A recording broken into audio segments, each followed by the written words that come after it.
सबसे पहले कुंती ने धर्मदेव यानी यमराज का आह्वान किया।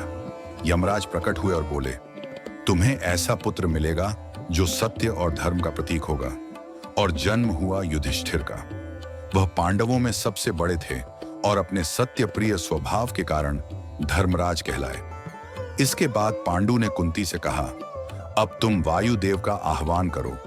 वायुदेव प्रकट हुए और आशीर्वाद दिया, तुम्हें ऐसा पुत्र मिलेगा जिसकी शक्ति अपार होगी। और जन्म हुआ भीम का। जन्म लेते ही जब वह रोए तो पूरी झोपड़ी हिल गई।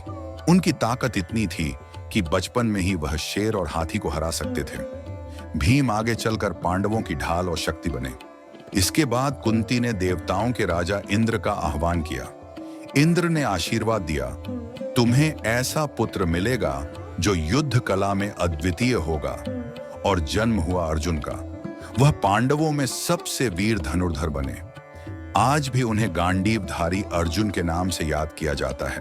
और गीता का उपदेश भी भगवान श्री कृष्ण ने अर्जुन को ही दिया था। जब कुंती से 3 पुत्र जन्म ले चुके थे, तब माद्री को भी संतान की इच्छा हुई।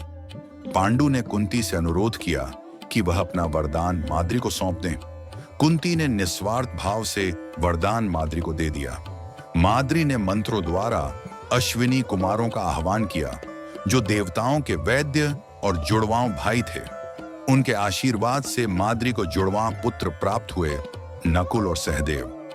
नकुल अपनी अद्भुत सुंदरता और घुड़सवारी के लिए प्रसिद्ध हुए, जबकि सहदेव ज्योतिष और ज्ञान के धनी बने।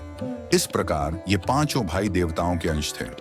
युधिष्ठिर बने धर्म और सत्य के प्रतीक, भीम बने बल और साहस के प्रतीक, अर्जुन बने पराक्रम और युद्ध कला के प्रतीक, नकुल बने सौंदर्य और कौशल के प्रतीक, सहदेव बने ज्ञान और बुद्धि के प्रतीक।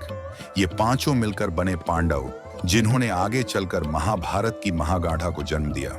मित्रों, पांडवों का जन्म केवल एक राजवंश की गाथा नहीं था। यह था सत्य, बल, पराक्रम, सौंदर्य और ज्ञान का संगम।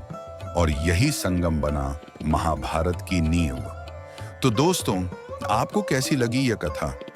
कमेंट में लिखकर बताइए, कौन सा पांडव आपको सबसे प्रिय है और क्यों? धन्यवाद।